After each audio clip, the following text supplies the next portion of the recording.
Another thing that she's been famously doing on TV is going out talking about these 9/11 widows. Oh yeah, you notice that? Yeah. Oh sure, because she's not going to get on the. She's not going to get a lot of media attention for criticizing atheists. Right. I suppose not. And so what she says is, let's see, they've become millionaires, lionized on TV, and I've never seen people enjoying their husband's death so much. Which you have to think is just basically trying to piss people off. You know, she has said... She responded to that on this radio show. What did she say, what you heard? And I'll tell you what I heard. Well, what she then goes on to say is that they keep speaking out using the fact that they're widows, and this is the left doctrine of infallibility. If they have a point to make about the 9/11 Commission, about how to fight the war on terrorism, how about sending in somebody we're allowed to respond to? No, we always have to respond to someone who just had a family member die.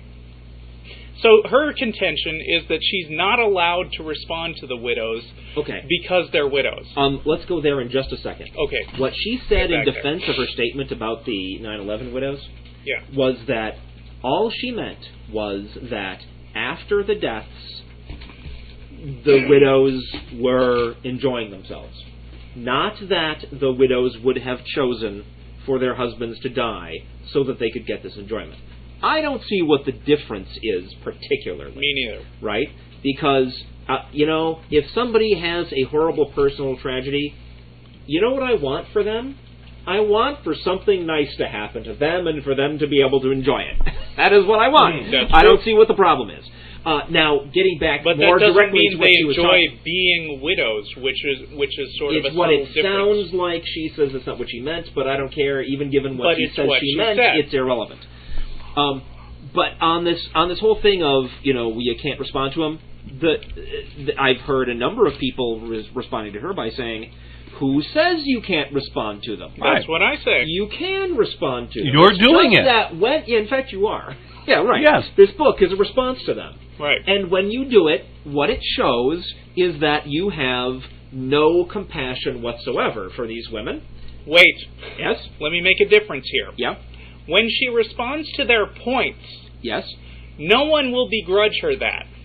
Right. The way that she has chosen to respond. She does not respond to their points. She responds to them by attacking them, which is what she thinks responding to people means. You notice she hasn't said a word about what they're actually saying, which is that there's an issue with attention to security. I have noticed that, and also I've noticed that she doesn't explain what she means by you can't respond to them. Right? Clearly, she means, I think it's clear that what she means is, if you respond to them, you look like an evil cunt. And guess what? But she's wrong. If you respond to them in the way that she has chosen to respond to them, by being an evil cunt, then you look like an evil cunt. I think she is claiming, though, that even if you responded with reasoned argument, even if, you would still look like you were an evil person. She's wrong. I'll say person now. I'm tired of the C word. Yeah. Okay. Tiresome. And it's short too, and it's not that funny to say. Actually, I like think tits cunts. is a lot more fun to say. Huh? I like cunts too. Do you? Well, yeah, right. I don't actually think, but an ugly one would be bad. Yeah, and an evil one would be very bad. Right. So, just to clarify, evil. So, yeah, she doesn't. I think she is claiming that even if you responded to them, you would look like you were insensitive. But then she doesn't even try. Right? She doesn't even try to respond with reasoned argument. And the other thing is, what does she mean by somebody that she can respond to? She means somebody that she can beat up on. Somebody she can slander the character of. Somebody who she can slander and not look bad. Right. Or as bad as she might.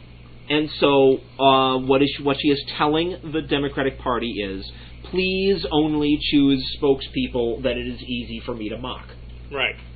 And if that's her strategy, then people shouldn't be paying attention to her in the first place. They shouldn't, but they are. And I don't think that anybody seriously believes that the widows are enjoying their husbands' deaths, but Ann Coulter's thing is going out and saying things so outrageous. You know, in a way, she's like Fred Phelps. Mm-hmm. Fred Phelps goes out and says things that he knows are going to make people angry. I don't know whether he believes them or not. And we've been around the... Right. But his whole thing is, I'll go out, piss people off, and then hope somebody will try to punch me so that I can sue them. And Coulter's thing is, I will go out, say these hideous things that will make people hate me, and then when they say things against me, I'll say, look how angry you are. Yeah. Oh, yeah. Yeah. It's very much the thing that I dealt with for years and years and years in alt atheism, yeah. News Group. You know, the doctrine of whoever loses their temper first is wrong, which isn't true. No, it isn't. It is just not true. Right.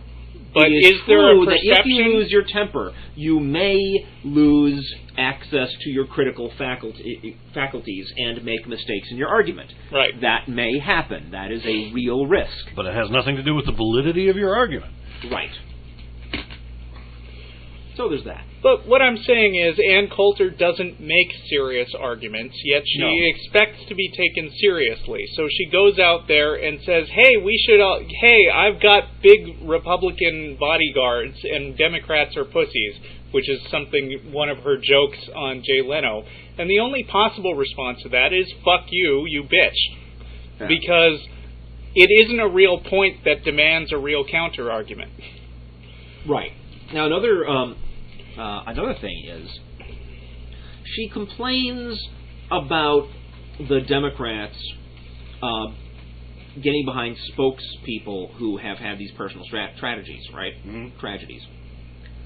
But it seems to me, in pretty much every case, the spokesperson is merely an exemplar of the actual feelings that people in the Democratic Party have about the issue at hand. Right. Right? Cindy Sheehan was not found by the Democratic Party and then funded and put on a pedestal by the Democratic Party as a ploy to put a spokesman against the war up in front of the Republicans that they couldn't criticize without looking like dicks. She started on her own because she was actually pissed off by the war because of the personal tragedy that she had, and the Democrats looked at her and said, we agree that these tragedies, all these deaths, not just hers, but all of them, the ones we haven't had personally, but we feel are wrong, right? She is a great spokesperson for that because she has, when we say it, then people like Ann Coulter can say, well, you're just saying, you're just playing on people's sympathies or people's, knee-jerk dislike of death and war and horror, right? You haven't actually lost anyone, so why are you even talking? You don't have a stake in this. Right. Right? That kind of thing. And yeah. Why is it that the Republican Party is not doing the same thing? If it's so effective, where are the Republican spokespeople who have had personal tragedies that the Democrats can't respond to? Where are they? If I were Ann Coulter, I'd say, well, that's because Republicans have principles. Name me an issue for which there can even exist a person who has had a personal tragedy. Find me the person who has had a personal tragedy because somebody else burned a flag. Find me the person who has had a personal tragedy because some gay people got married. Where are they? There aren't any.